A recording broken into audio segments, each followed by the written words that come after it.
Franco Galeano, coordinador de eventos internacionales de la Dirección de Cooperación y Relaciones Internacionales del ITM, y nuevamente les damos la bienvenida a todos a esta primera versión de la Escuela Internacional de Diseño y Creación 2021, un evento realizado por el Instituto Tecnológico Metropolitano.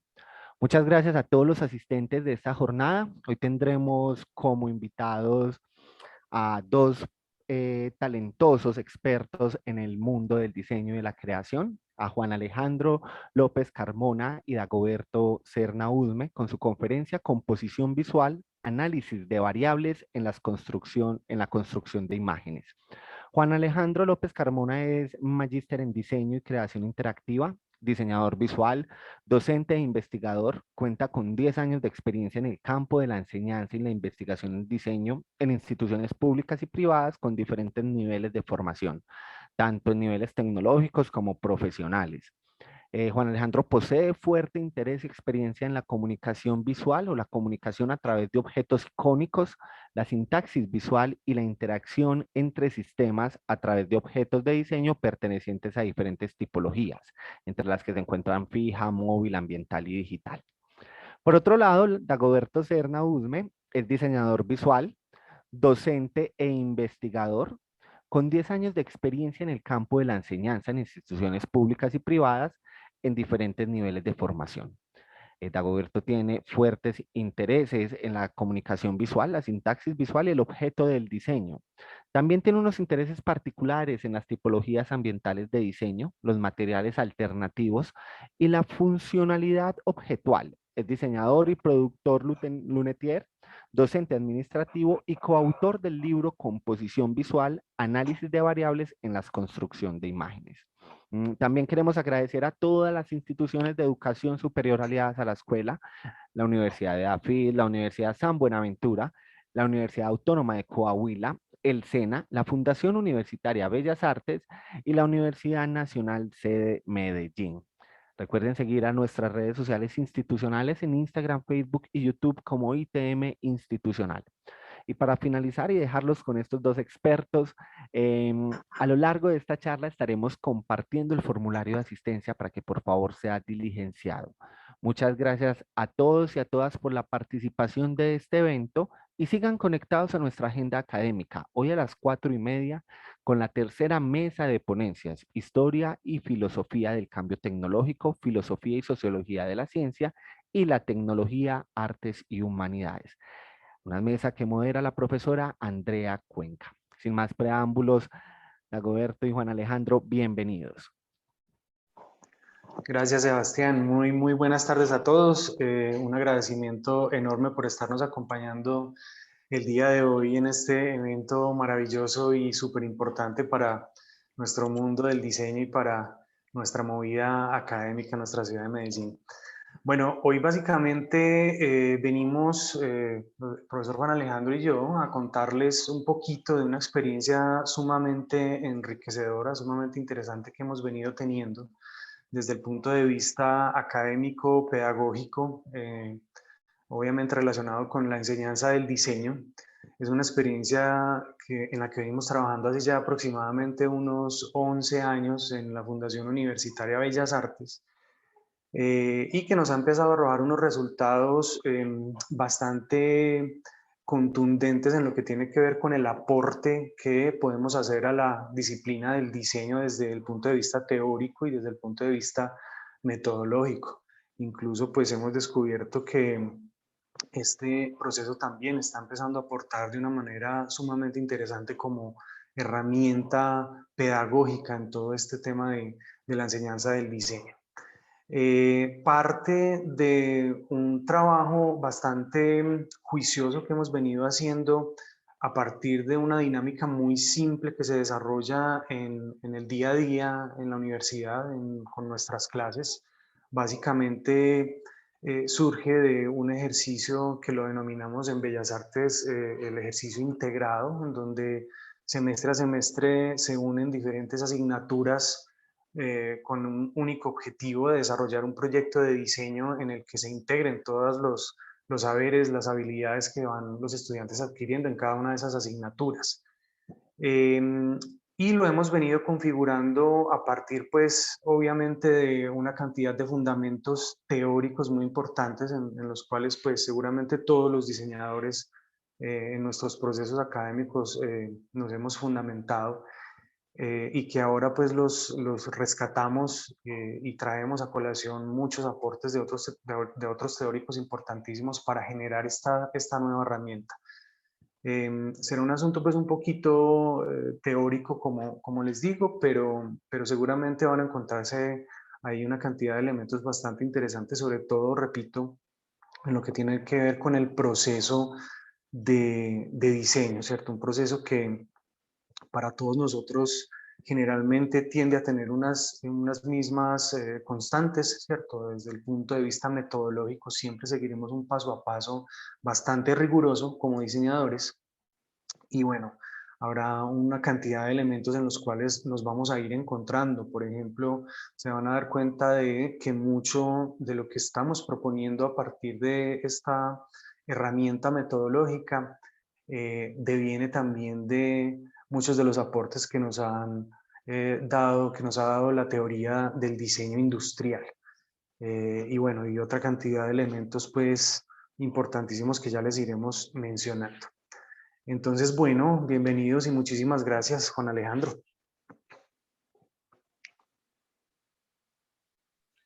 Bueno, Dago, muchas gracias al ITM por esta iniciativa tan importante, pues como para el mundo del diseño en nuestra ciudad, Medellín, y pues también para la academia, digamos, a nivel nacional, ¿cierto?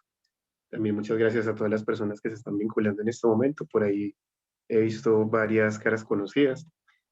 Como les decía, Dago, pues esto es una conversación, o más bien como les vamos a contar un poco, un ejercicio que ha sido parte de nuestro quehacer diario como docentes de diseño, pensando pues claramente en cómo es que nuestros diseñadores, o perdón, o nuestros aprendices de diseño empiezan a hacer traducciones de los elementos que están, por así decirlo, en el universo sensible, en el universo de aquello que se puede sentir o que se puede, digamos, mesurar a partir de los sentidos, y cómo eso empieza a generar, digamos, unas especies de relatos a nivel mental, en los cuales el papel del diseño es fundamental, ¿cierto? A la hora de establecer esos procesos de interfaz entre lo que está fuera y lo que está dentro.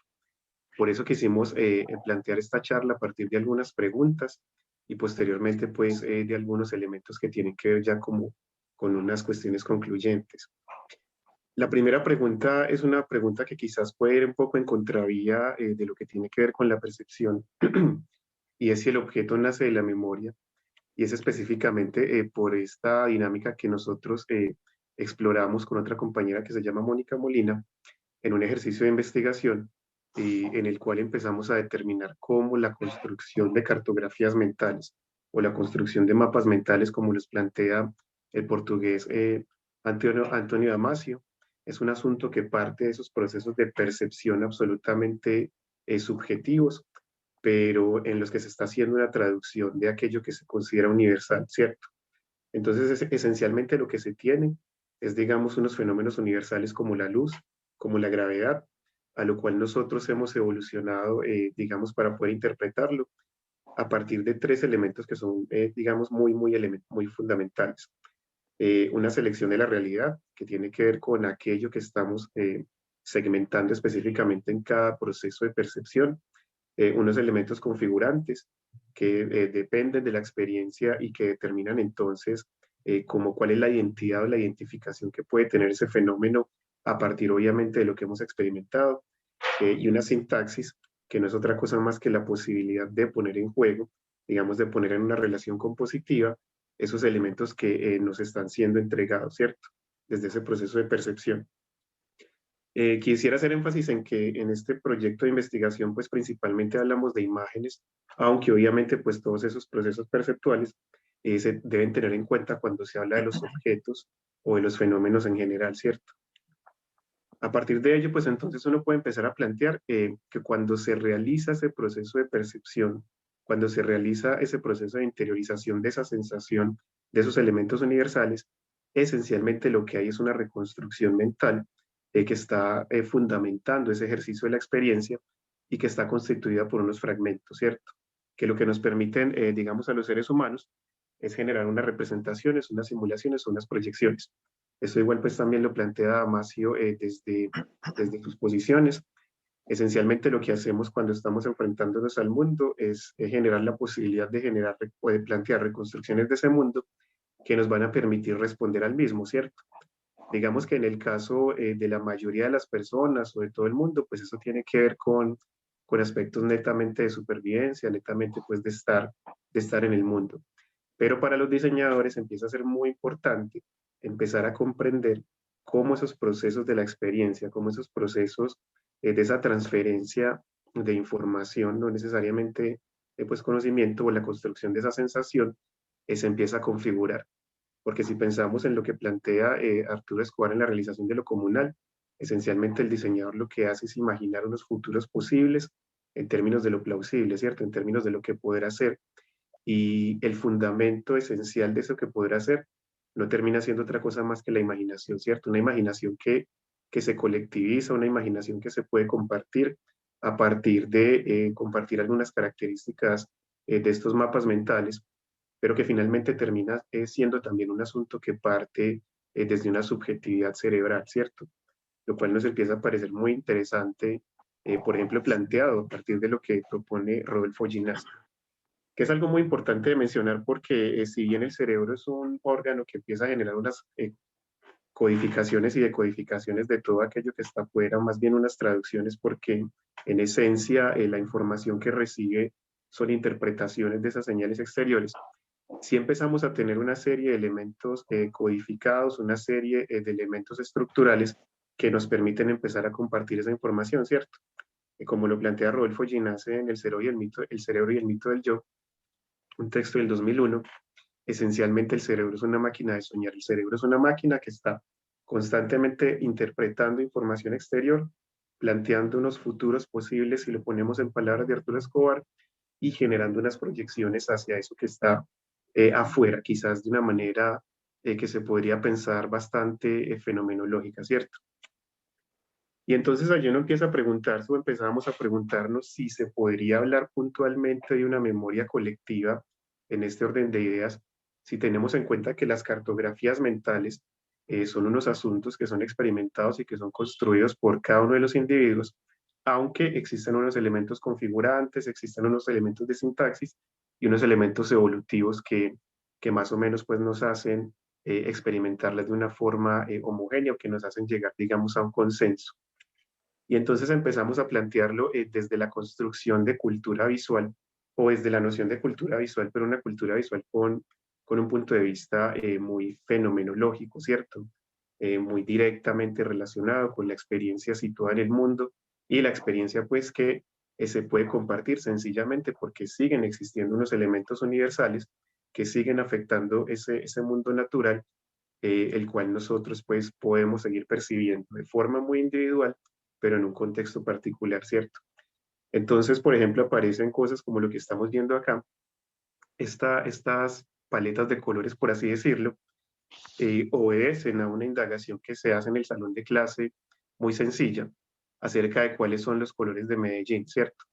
Y empezamos a ver cómo de forma que podría parecer un poco mnemotécnica, empiezan a aparecer estos marrones, estos ocres, estos verdes amarillosos con una tendencia fuertemente cálida o más bien con una vibración en la longitud de onda alta. Y generalmente estos verdes y estos marrones se relacionan específicamente con las condiciones del contexto, ¿cierto? No solamente con esas condiciones que son universales, no solamente con esas condiciones que son de la luz, sino, por ejemplo, también con condiciones materiales.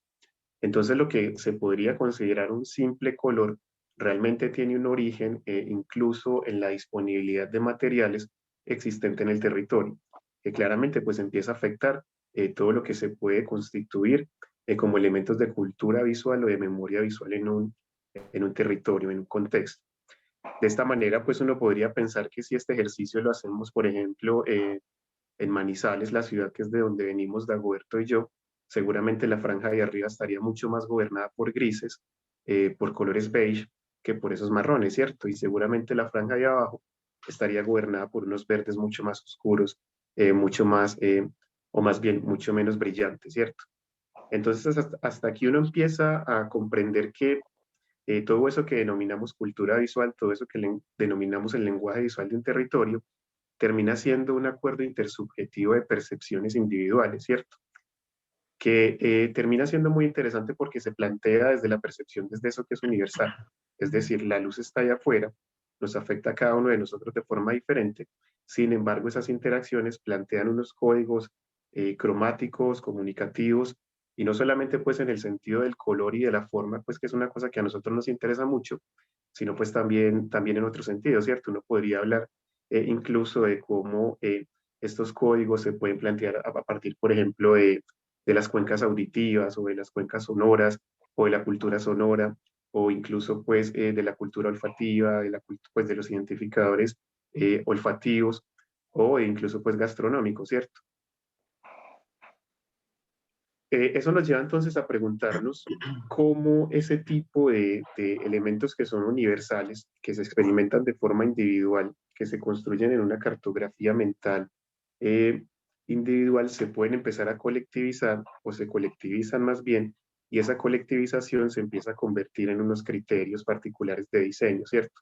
Por aquí tenemos un ejemplo clásico, que es la silla Tonet número 14, que seguramente pues muchos de ustedes la conocen porque es uno de los objetos, o más bien de los hitos de la historia del diseño, en el sentido en el que esencialmente lo que hizo fue democratizar como el acceso al estilo, ¿cierto? Por la posibilidad de la modularidad, por la posibilidad de la producción industrial, de ser repartida en masa, pero al mismo tiempo por la posibilidad de tener unas causas que lo conectan directamente con esos elementos que podríamos considerar variables dentro de esos factores o esos datos que afectan al individuo directamente pues en la percepción de los objetos.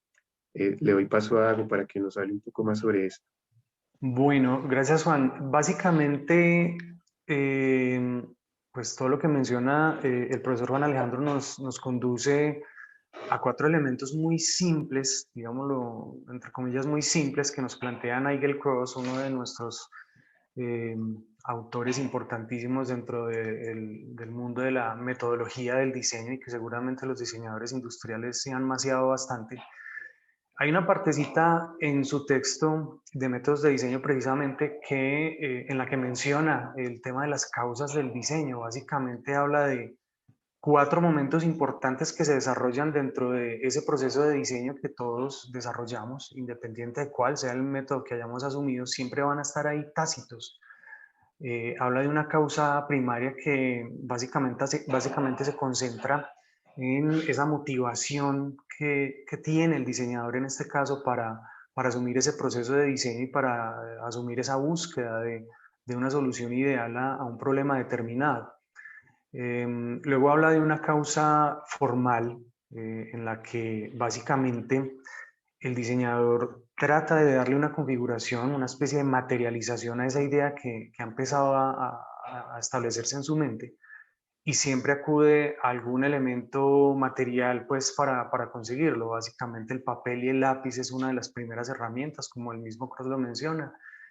Y luego aparecen otras dos necesidades muy importantes y es una de ellas la que tiene que ver con el tema de la materialización ya del objeto como tal, es decir, ya tengo el objeto perfectamente planificado, ya tengo definida la estrategia para concebirlo. Ahora necesitamos hacer que ese objeto termine materializado de alguna manera. Obviamente ahí pensamos en una suerte de materiales, en un abanico de posibilidades gigantesco.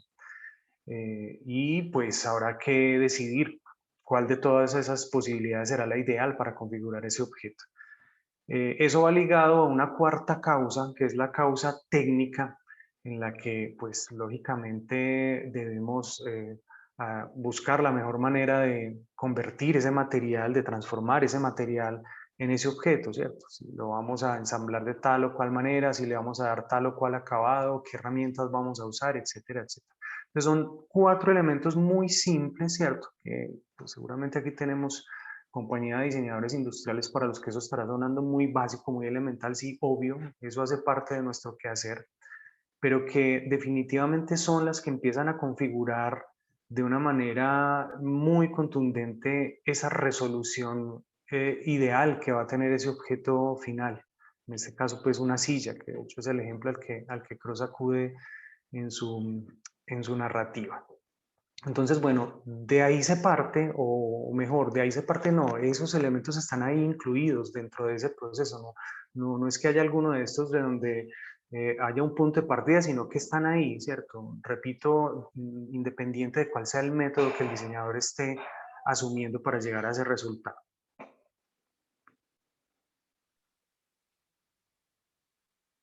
Bien, entonces uno puede empezar a plantear o empezar a concluir que existen una serie de elementos que son universales, que de alguna forma u otra configuran nuestra relación fenomenológica con los objetos que están en el mundo, que a partir del entendimiento de esa relación fenomenológica nosotros empezamos a otorgarles unas características de uso y función, unas causas particulares, que en la proyección de esas causas o en la futurización, pues se puede empezar a hablar de diseño a la hora de empezar a plantear cómo se pueden reconfigurar las características de los elementos que están allá afuera, sencillamente pues para empezar a generar otras formas de mediación, otras formas de futurización o otras formas de proyección, ¿cierto?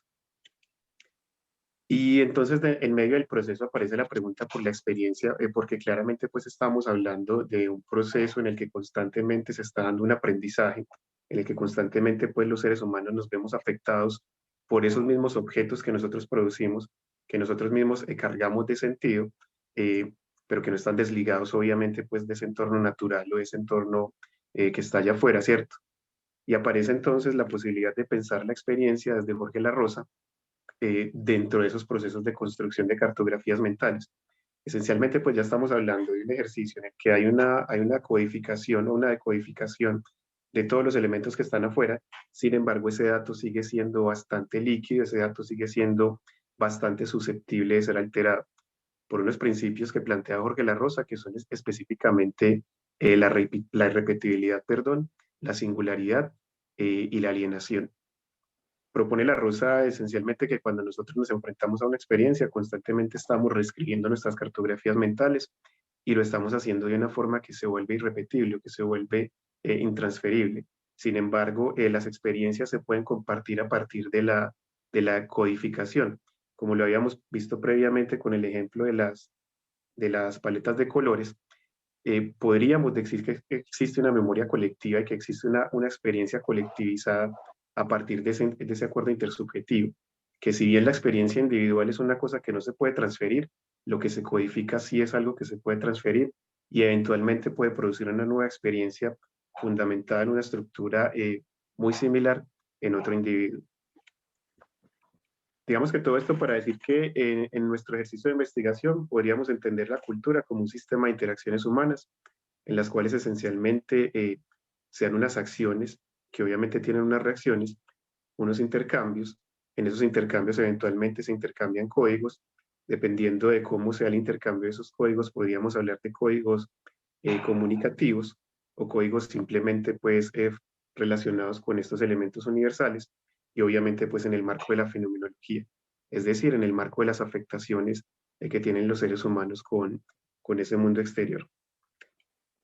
A partir de eso, entonces, se puede empezar a comprender cómo existe una narrativa que tiene claramente pues, un orden semántico cuando uno ve una imagen como esta, ¿cierto?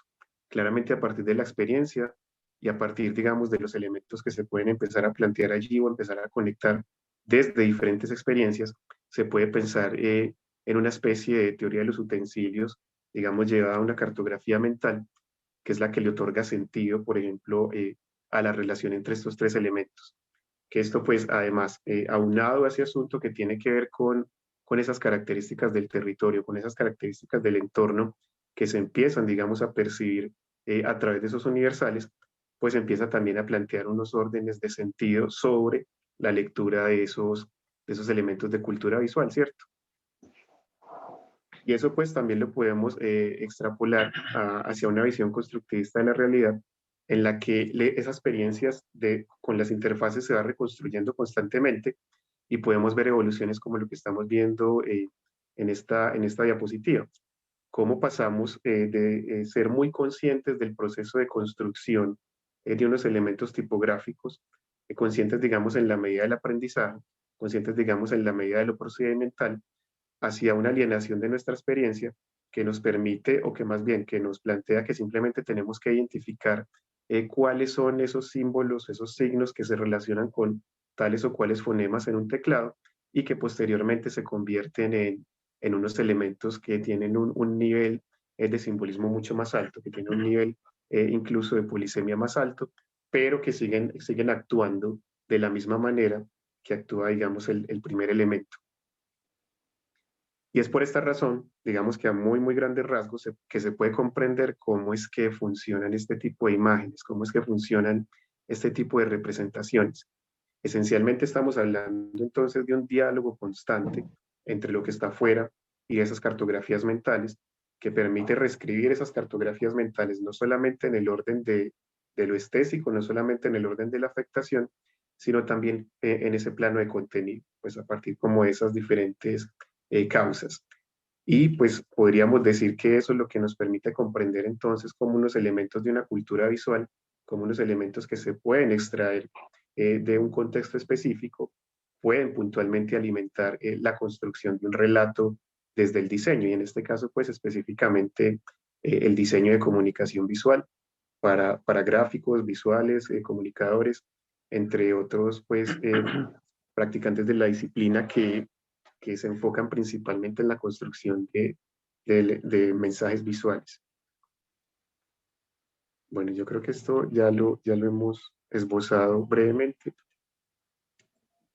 Y es por esto, es por estas razones, por esa relación fuerte entre el contexto, esa relación fuerte entre las cartografías mentales, ese diálogo constante entre los elementos tecnológicos, los elementos simbólicos, los elementos que tienen que ver con lo sinestésico, que es mucho más viable que Medellín, desde una visión general, desde un acuerdo intersubjetivo, aunque es muy posiblemente todos vemos estos colores de forma muy diferente, es mucho más viable que todos estemos mucho más de acuerdo con esto como un discurso más o menos unívoco, que en el diseño de comunicación visual, pues definitivamente no se puede llegar a ese nivel de, de concreción, pero sí se puede jugar perfectamente con ese diálogo intersubjetivo. Es mucho más viable que esto represente Medellín a pensar que esto lo represente, ¿cierto? Pero específicamente por la conexión que existe entre el imaginario de Medellín, la forma como en las cartografías mentales se van construyendo esas variables y se van interrelacionando, y finalmente pues el tipo de representaciones a los cuales se puede llegar.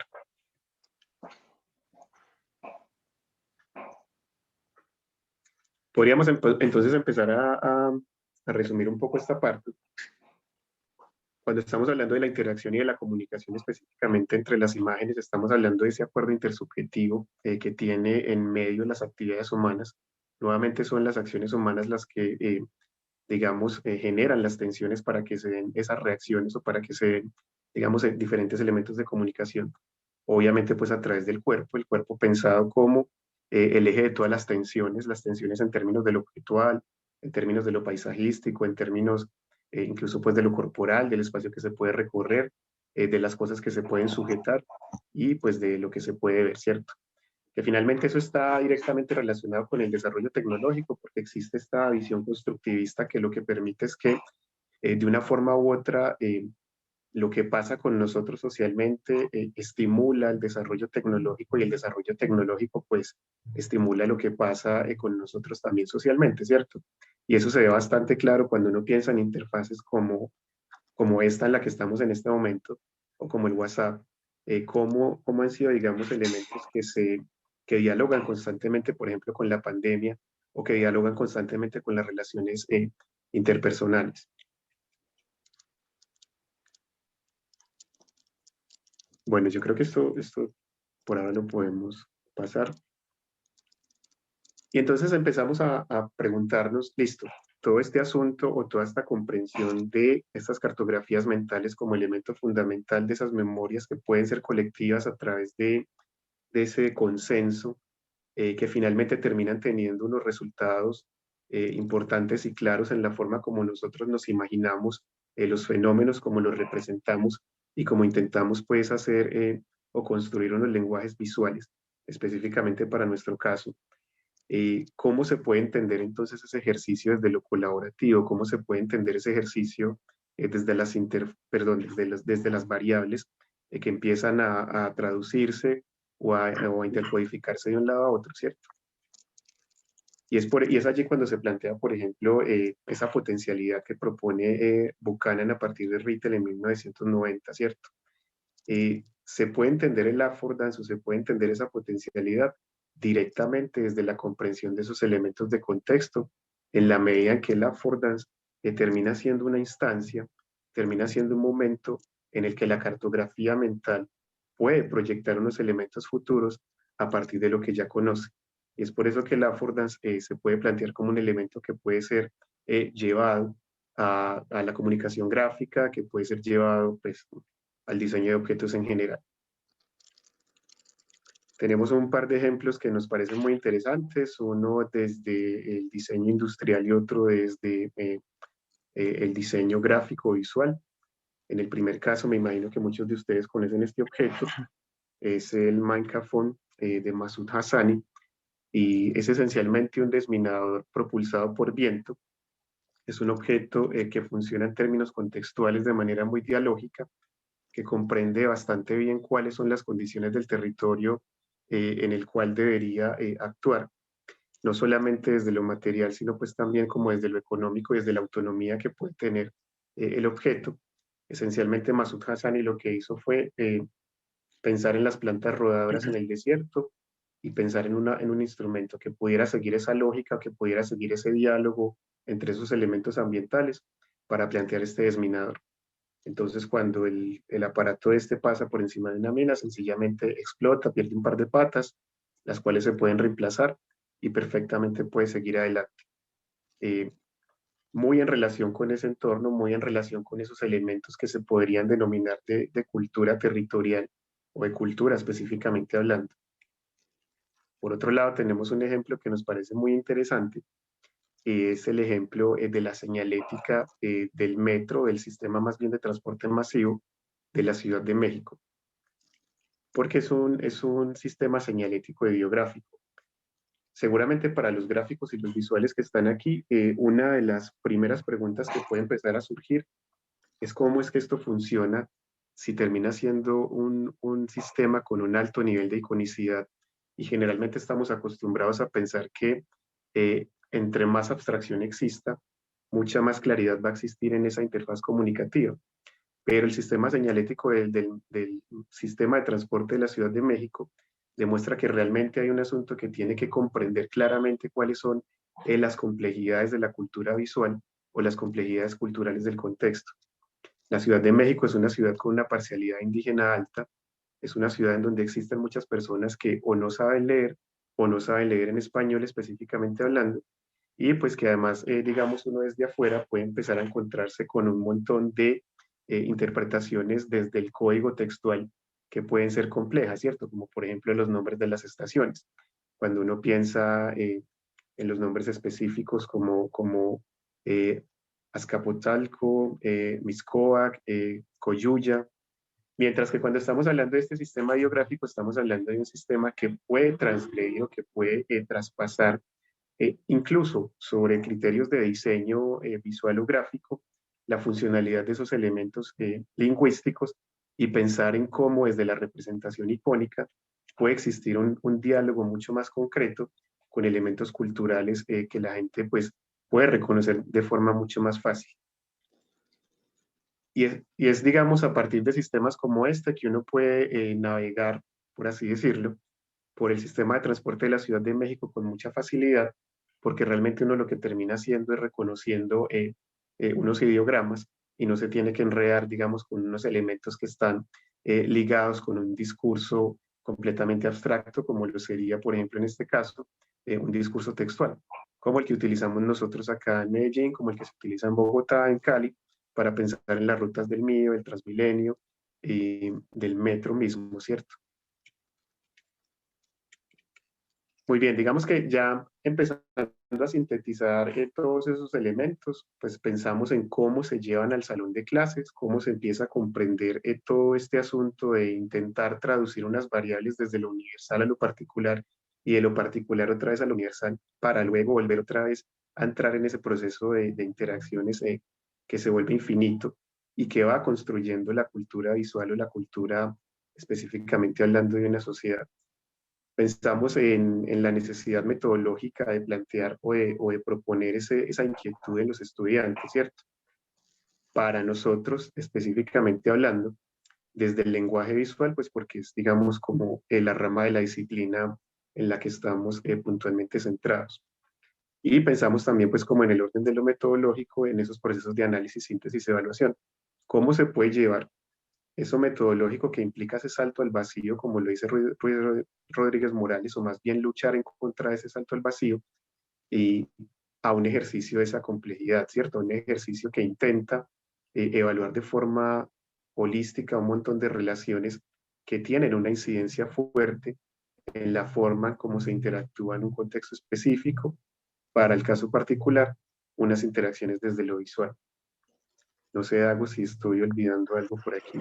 Bueno, hay un tema bastante importante allí. Creo que todos los que hemos estado teniendo la experiencia maravillosa de enseñar a diseñar, de movernos en este tema de la docencia en diseño, sabemos que una de las cosas más difíciles, sobre todo con los estudiantes que están iniciando una carrera de diseño, es precisamente buscar que desconecten esa idea de llegar directamente a un resultado sin haber pasado por un proceso previo de planificación, de investigación y estas cosas.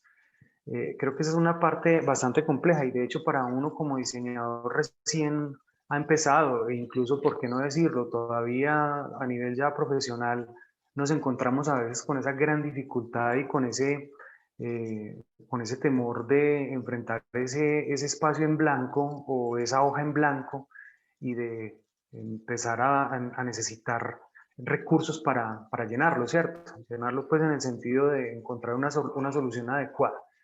Creo que esa es una de las primeras ideas, una de las primeras necesidades que detectamos y en torno a la cual empieza pues a hacerse esta propuesta de cómo conectamos a nuestros diseñadores con el proceso primero que todo, con el análisis, con el estudio, con la investigación pues que es tan importante dentro del proceso y cómo los vamos separando un poco a poco de ese resultado final para que sean conscientes de que ese resultado final va a depender estrictamente de cómo se desarrolle ese proceso metodológico que se llama diseño. Entonces, bueno, creo que ese es un momento importante desde el cual empieza a darse esta propuesta pues, de la que estamos hablando.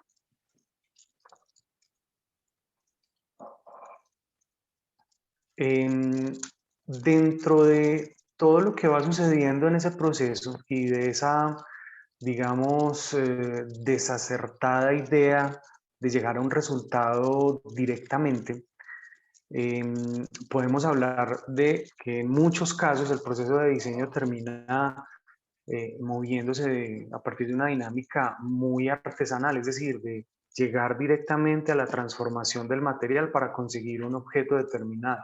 Aquí quiero aclarar que cuando hablamos de objeto no nos referimos solamente al objeto tridimensional por sí mismo, sino a un objeto, o mejor, a un resultado en términos de solución a un problema de diseño, ¿cierto?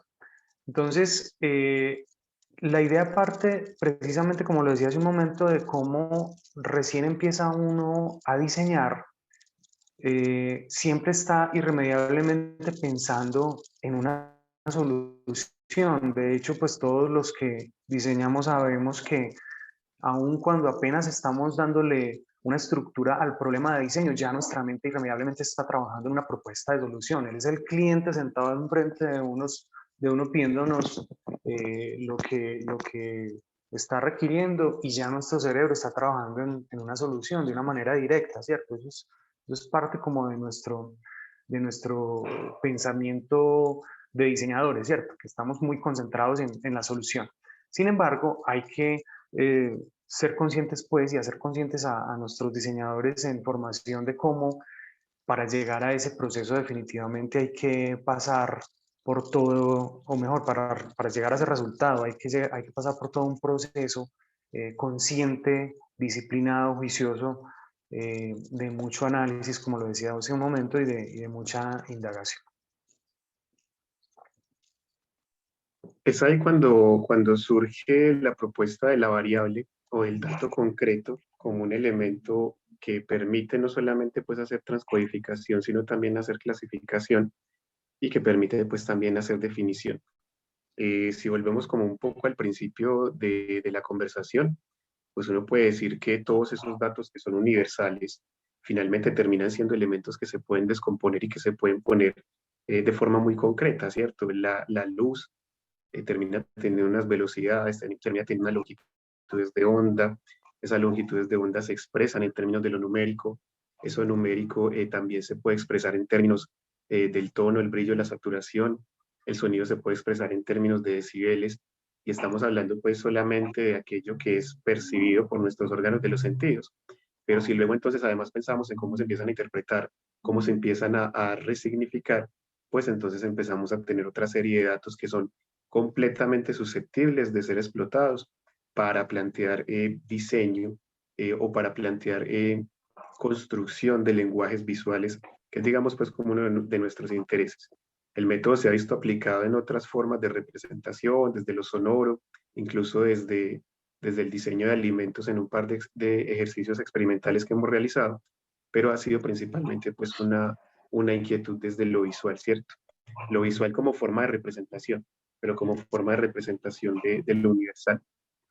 Y acerca de las variables, pues entonces uno puede decir que son esencialmente clasificables, agrupables y que tienen unas relaciones de causa y efecto, es decir, que funcionan como unos datos, ¿cierto? Unos datos que terminan alterando cuál es el resultado y sobre los cuales pues hay que hacer un ejercicio bastante consciente, ¿cierto? Digamos que puede ser una naturaleza un poco análoga a lo que puede suceder en los equipos de cómputo, precisamente por esto que plantea Rodolfo Ginás también. Cuando existe esa interpretación desde lo que está afuera, esencialmente lo que está en mi cerebro son una serie de señales electroquímicas, de procesos de sinapsis, pero que tienen toda la posibilidad o toda la potencialidad, el affordance de intermezclarse un poco entre ellos.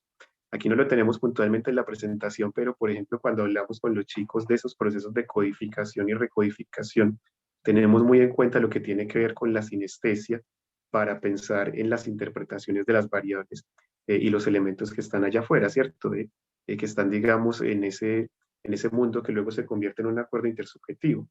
Un ejemplo clásico que surge en el salón de clases es la palabra limón, ¿cierto? No sé, aquí no lo pusimos, se nos olvidó de algo, pero cuando se plantea esa palabra inmediatamente, seguramente muchos de ustedes están en su cabeza reconstruyendo el sabor, la textura, el olor, el color, y ahí estamos hablando de unos datos que se constituyen en una cartografía mental de lo que sería un limón, que podemos compartir todos a partir de experiencias particulares, aunque como ya lo decíamos ahora, las experiencias son completamente individuales para cada uno de nosotros y que nos permiten a todos construir una memoria colectiva, una experiencia colectiva sobre lo que es ese limón a partir del dato, ¿cierto?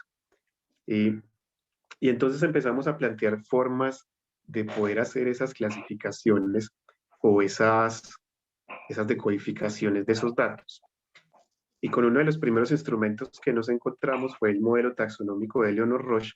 Eleanor Roche plantea un modelo de clasificación de los objetos en los procesos de percepción mental que nosotros adaptamos sencillamente para pensar en cómo se pueden clasificar variables desde la percepción de los elementos que están afuera, que luego permitan hacer una especie de carta tipológica. La carta tipológica o el mood, porque a veces se llama así, sobre todo pues en diseño visual o gráfico, que tiene que ver como con todos estos aspectos que entre comillas inspirarían la pieza final o inspirarían el desarrollo final.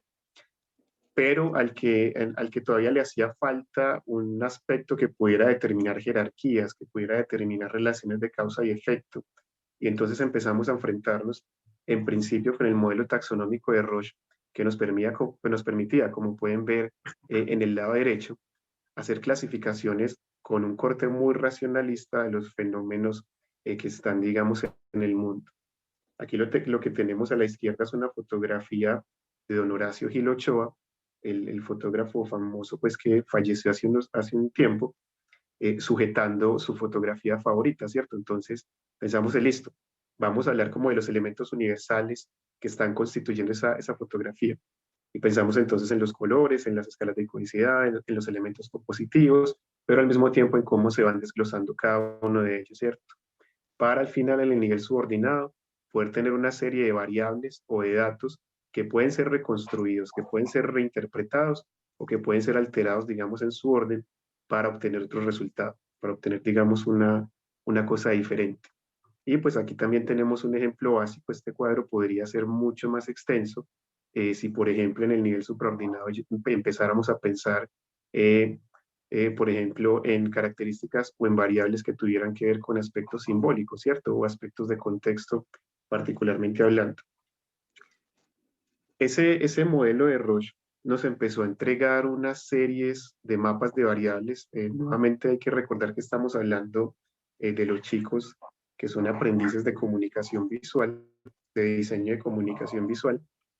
Nos empezó a entregar una serie de mapas de variables que eran muy extensos y luego empezamos a plantearnos en cómo podemos hacer una especie de taxonomía para esa clasificación de variables, pensando también en la forma como nos enfrentamos a esos elementos universales y pensamos, bueno, hagámoslo quizás desde la analogía de las escalas de iconicidad, y entonces claramente hay unas variables que son netamente miméticas, es decir, lo que yo veo, lo que yo siento, lo que yo, digamos, tengo desde una relación estética puntual, y a partir de esos elementos perceptuales empiezan a dar variables que ya son de interpretación, que ya son codificadas o que ya son abstractas, ¿cierto? Si vemos pues aquí esta tabla sencilla, lo que tenemos es una comparación entre variables miméticas y variables abstractas, pensando en que las miméticas son aquellas que están directamente ligadas con ese universo de lo sensible, lo que se puede ver, lo que se puede sentir, lo que se puede tocar, lo que se puede interpretar visualmente. Las de interpretación están ligadas con esos aspectos sinestésicos. Fíjense que, por ejemplo, aquí vemos las llamitas y pensamos en cuál es la interpretación que, pensando también en esos elementos de cultura visual que se comparten desde lo intersubjetivo, se pueden plantear, como por ejemplo la pertenencia a un clima frío, la pasividad, la resistencia, y al mismo tiempo unas variables que se pueden denominar de interpretación psicológica como lo estilizado, lo leve, lo firme, lo suave, que son esencialmente variables que se pueden interpretar desde la Gestalt, ¿cierto? O desde esos elementos que plantea Lucius Wong en Fundamentos del Diseño. Después hablamos de los códigos, que es toda esa información que no se puede percibir simplemente pues a simple vista o en una percepción fenomenológica directa, pero que hace parte del universo de conocimiento que está alrededor del fenómeno, ¿cierto? Que eso también es importante tenerlo en cuenta cuando se habla de esas recodificaciones. Y aquí estamos hablando pues de aspectos que tienen que ver mucho más con la hermenéutica, como por ejemplo los números o como por ejemplo los datos concretos o más bien los datos abstractos que tienen que ver con el número de meses de gestación, la longitud, la especie, no sé qué, ¿cierto? Y finalmente, pues, aquello que tiene que ver con ese mundo de las ideas, es decir, esas relaciones que tienen un nivel simbólico mucho más alto en términos culturales, como por ejemplo la relación que se puede tener con lo andino, con el transporte, con lo ritual ligado pues con aspectos que tienen que ver con la Pachamama. Y es ya con este modelo que nosotros empezamos a plantear una aplicación que nos permite en esas etapas de formación plantar o entregarle a los estudiantes un método que les permite comprender y entender de manera muy amplia, muy holística, muy sencilla, muy codificada, quizás muy racionalizada, pero importante pues para el diseño el asunto de la racionalización en el término de plantear una estrategia, el mapa de variables ya como instrumento de aplicación para la composición visual, ¿cierto? Y es así como el modelo de Roche se convierte entonces en una matriz que tiene un eje vertical que claramente sigue siendo consecuente con lo propuesto por Roche, pero un eje horizontal y un eje vertical que está directamente relacionado con el nivel de simbolismo o el nivel de afectación estética, que tienen esas variables.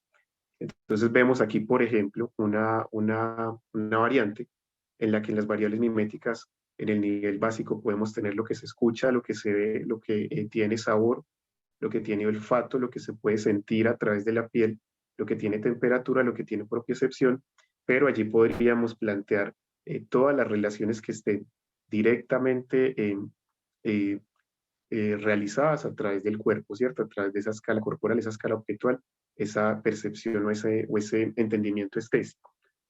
Vemos como también entonces tenemos unas variables de interpretación en donde tenemos lo sinestésico y lo psicológico. Nuevamente estamos hablando de las relaciones de facilitación intersensorial como lo propone Rafael Redondo Barba.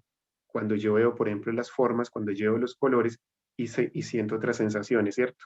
Que como ya lo hemos visto, pueden ser sensaciones compartidas o en la mayoría de los casos son sensaciones compartidas. Así como esas variables de interpretación psicológicas que tienen que ver nuevamente con la Gestalt, que tienen que ver con la forma como en una composición visual se entiende la gravedad, se entiende el peso, se entiende el desequilibrio, se entiende la fluidez, que son esencialmente sensaciones que son compartidas también. Posteriormente, pues lo codificado, que termina siendo también un dato que presenta un complemento muy alto, y finalmente, pues esas variables abstractas que tienen que ver ya con aspectos de los metarrelatos, aspectos de los símbolos, emociones, conceptos, entre otros. Y aquí volvemos a un ejemplo que nuevamente tiene que ver con esa silla Tonet. Como ya les habíamos contado, como ya seguramente ustedes lo sabrán, la silla Tonet es un hito del diseño, por lo que implicó en términos de pasar de la fabricación de muebles de manera todavía muy artesanal a pasar a unos procesos de fabricación industrial que permitieron que la silla se convirtiera en un hito de la creación industrial y en un hito pues como de la popularización del estilo. Y aquí simplemente para el ejemplo, tenemos en el lado izquierdo esa tabla que veíamos anteriormente, fundamentada en el modelo de Roche, con la adaptación que hacemos de esas escalas de afectación desde lo mimético hacia lo simbólico. Y en el lado derecho tenemos una representación gráfica de las mismas variables en las que podemos empezar a ver en dónde empiezan a aparecer relaciones coincidentes, es decir, en dónde hay una variable que, por ejemplo, desde lo codificado también empieza a aparecer en lo mimético y también empieza a aparecer en lo abstracto, ¿cierto? Entonces uno incluso puede empezar a plantear esas jerarquías de las variables. Cuando hacemos estos ejercicios con los estudiantes, digamos que empiezan a aparecer unas coincidencias, entonces ellos empiezan a decir, no, profe, es que me empieza a aparecer la elegancia en lo interpretativo psicológico y también la elegancia en lo abstracto y simbólico. Eso implica entonces que hay unas relaciones coincidentes que hacen que esa variable sea más fuerte que otras, no es que el mapa esté más aplicado. Y entonces permite tomar unas decisiones desde la composición mucho más ligadas con el entendimiento universal de ese fenómeno o la comprensión universal de ese fenómeno. Aquí simplemente pues como para el ejemplo, algunos mapas centrados en relaciones muy diferentes. Vemos como algunos se centran mucho más en las relaciones de lo simbólico, otros más en las relaciones de lo psicológico y así. Y pensamos también en mostrarles algunas aplicaciones que han sido hechas por estudiantes. Queremos decirles pues que esto es un ejercicio que se realiza en los primeros semestres, cuando los estudiantes empiezan a enfrentarse al ejercicio de la composición visual. Entonces seguramente vamos a ver ejercicios que se basan en la composición con objetos manuales, materiales, en la representación material. Aquí tenemos algunos mapas construidos por Luis Agudelo y Daniela Suárez en el primer semestre de 2019. Lo que hacíamos en ese momento era pensar en Santa Fe y Antioquia como el fenómeno holístico a analizar, y ellas a partir de la aplicación del mapa de variables empiezan a escoger en un ejercicio también de bitácora conceptual cuáles son esas variables que empiezan a gobernar su ejercicio autoetnográfico de Santa Fe y Antioquia, desde cosas que tienen que ver con el color, el simbolismo, la forma, la sinestesia, las estructuras, aspectos históricos, texturas, fiestas, contrastes, por ejemplo, culturales, en lo que tiene que ver, digamos, con la herencia colonial y la herencia negra, pues que encontraron algunos atisbos en sus indagaciones. Y eso les permite a ellas empezar a plantear unas composiciones, que son las que vemos aquí, en un ejercicio que les permite convertir todas esas variables después en elementos de comunicación visual. en elementos relacionados con estructuras, en elementos relacionados con contrastes de color, con tensiones, con tensiones psicológicas, desde las radiaciones, por ejemplo, en este caso, y desde lo que pasa en diferentes instancias de esa sintaxis o de ese proceso de semántica. Por aquí tenemos otros dos ejemplos de unos ejercicios que también se fundamentan en esta lógica de aplicación. Tenemos dos pósters realizados en este caso por Jennifer Ríos y por Johnny Valencia, que trabajaban con unos conceptos completamente diversos, ¿cierto? En el planteamiento de ese ejercicio podíamos tener algo así como, listo, entonces vas a hacer un análisis de variables del cartelismo cubano y vas a hacer un análisis de variables que permita responder desde tu ejercicio etnográfico, que es la libertad, ¿cierto?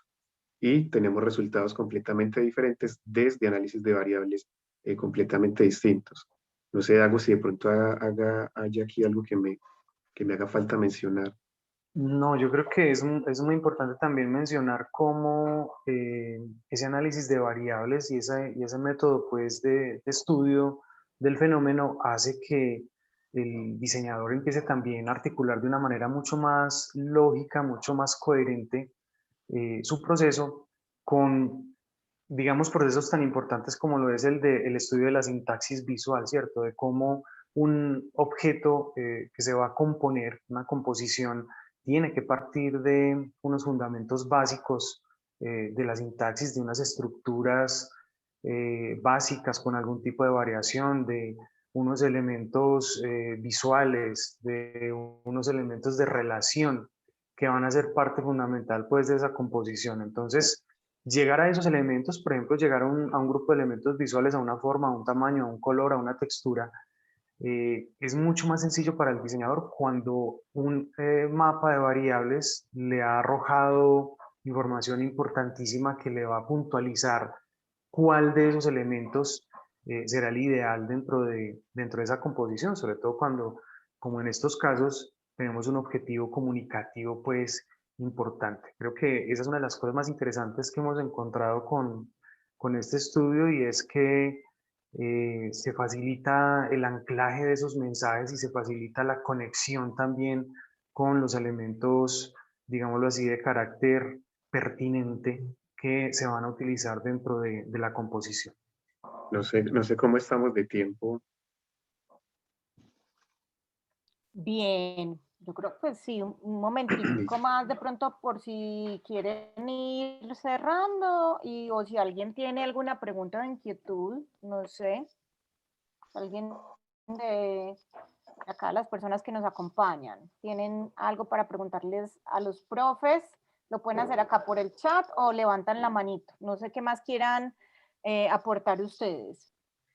Bueno, no, yo creo que ya Dago cierra muy bien como todo este asunto, ¿cierto? Hemos descubierto, hemos comprobado que este análisis de variables fundamentado en este mapa, que se basa pues como en todo este carretazo sobre el universal, sobre la interpretación, sobre la cultura visual, que para nosotros ha terminado siendo un método, un instrumento metodológico que permite concretar muy bien, que permite tomar de forma muy bien justificada las decisiones de composición, sobre todo en el orden de lo visual, que entendemos que claramente es un ejercicio pedagógico que un diseñador en un campo comercial no se puede dedicar 2 semanas a hacer un mapa de variables, pero que al mismo tiempo, desde el ejercicio de la experiencia, permite encarnar ese proceso y permite que el proceso se vaya siendo parte de la acción del diseñador, ¿cierto? Finalmente, pues teníamos algunos otros ejemplos que se fundamentan precisamente en esos análisis de variables. Por aquí hay otro ejercicio de Johnny Valencia, que hace unos ejercicios muy interesantes.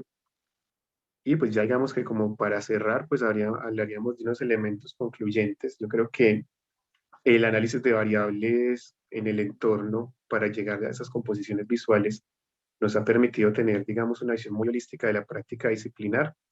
Como lo decíamos ahorita, pues es un ejercicio que se puede aplicar a diferentes formas de diseño. Lo hemos llevado incluso al diseño de alimentos. tiene una fuerte incidencia en el entendimiento de la disciplina proyectual. Una de las cosas más difíciles, seguramente para todos quienes sean profes de diseño, es enseñarle a un chico de primer semestre que el diseño es una disciplina que se fundamenta en la proyección de cosas que todavía no existen, más allá de simplemente una inspiración en donde existe una musa que le dice cuáles son los colores y cuáles son las formas, sino que llegar, digamos, al método para poder plantear una configuración visual que tiene una incidencia en la vida profesional, pues porque claramente eso no es un método que se puede aplicar en la cotidianidad, como lo decíamos ahora. Eh, Sencillamente no es posible que un diseñador en una agencia o que un diseñador en su ejercicio cotidiano pues se ponga a hacer unos mapas de variables como estos, pero hay un ejercicio de encarnamiento, hay un ejercicio que permite implantarlo, que tiene una fuerte incidencia en el campo académico, porque claramente hay un instrumento que permite hacer esos análisis de esos contextos. Incluso pues digamos que no está acá en la presentación, pero desde Bellas Artes lo hemos aplicado también como instrumento de análisis en algunos proyectos de investigación y que permite también el reconocimiento de la fluidez en los fenómenos culturales, es decir, entender que eh, todo lo que comprendemos como cultura visual, lo que comprendemos como lenguaje visual y elementos de afectación, son fenómenos que están en un constante cambio, precisamente por la interacción entre esas variables y obviamente pues la acción humana como una acción que propone nuevas mediaciones y que plantea nuevas variables en el campo, ¿cierto? No sé, yo digamos que con eso podría terminar, no sé, Dago, si de pronto me hace falta mencionar algo más. No, yo creo que eso sería todo, Juan. Yo concluiría también diciendo que el diseño pues sigue siendo una disciplina ávida de nutrimento teórico. Sigue moviéndose la discusión en torno a la formalización de nuestra disciplina como ciencia, que todavía no es ciencia precisamente porque para algunos esa falta de componente teórico pues no lo permite, pero creo que este tipo de propuestas y este tipo de dinámicas empiezan a aportarle fuertemente a la disciplina del diseño y hacer que cada vez se fortalezca mucho más en ese sentido. Y bueno, creo que pues vale la pena empezar también a impulsar en nuestros diseñadores en formación ese tema de la investigación y ese tema de la teorización en torno a nuestra disciplina. Creo que eso es fundamental seguirlo haciendo. Yo pues termino agradeciéndoles muchísimo por el rato, por su atención y por eh, recibirnos pues de esta manera tan dentro de Escuela Internacional de Diseño y Creación por tenernos aquí. No sé si en el grupo que nos está visualizando en este momento haya quien nos quiera comentar algo, quien quiera hacernos alguna consulta, una pregunta. Igual sería pertinente que dejen sus correos. Bueno, ahí se ve, pero muchas veces no se alcanza uno a coger los datos de los profes y de los ponentes para que los pongan también acá en el chat. No sé si alguien tenga alguna inquietud, les quiera preguntar algo a los profesores, sin timidez, o pueden escribir acá por el chat, alzan la mano. Están muy tímidos ya. Están tímidos. Bueno, profes, igual desde la escuela les agradecemos inmensamente la participación, la ponencia de ustedes. A ver, muy interesante. Y bueno, muchas gracias por todos esos aportes que nos trajeron hoy acá esta tarde. Por acá dice Andrew, ¿esta investigación tiene ya un artículo o un lugar donde la podamos leer? Sí, es un proceso pues que sigue vigente. Hay un texto que se llama comunicación visual o composición visual. El texto lo editó la editorial de la Universidad de Envigado, entonces allí lo pueden encontrar. El texto recoge los elementos fundamentales y previos, digamos, desde el acercamiento teórico hasta la implementación eh, de diferentes modelos anteriores. pero todavía el modelo que presentamos hoy es un modelo que todavía está inédito, que todavía no se ha publicado, y que sigue siendo objeto de experimentación en el aula de clase constantemente. Bueno, igual cuando ya publiquen o los hacen llegar la publicación, pues ya sí se puede, ya artículos y todo. No sé qué más quieran decir para cerrar esta tarde de ponencias. A ver, acá es muy interesante, sería súper chévere tener las memorias de la charla. Siento que puede ser una fuente de consulta muy interesante.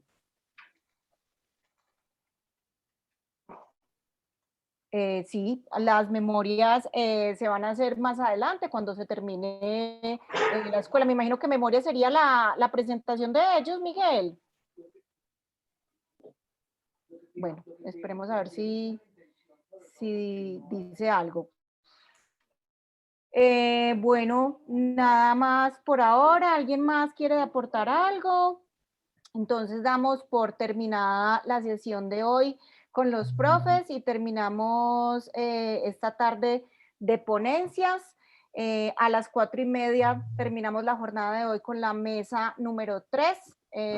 Y bueno, esperamos que les haya gustado. Muchas gracias, profes, de nuevo. Y gracias a Bellas Artes por el apoyo en este evento. Entonces, nada, acá ya Juan Pablo va a poner el enlace a la mesa 3. Muchas gracias, nos vemos entonces y sigan conectados. Mil gracias. Muchísimas gracias. Chao. Hasta luego, que estén bien. Acá dice, muchas gracias, muy interesante su propuesta. Por Muchas acá les gracias. están echando flores. Muchas gracias. Gracias a todos por escucharnos y gracias a ITM por invitarnos No, a a este ustedes. evento tan maravilloso. A ustedes, gracias. Gracias, Que que estén muy esté bien. muy bien, adiós.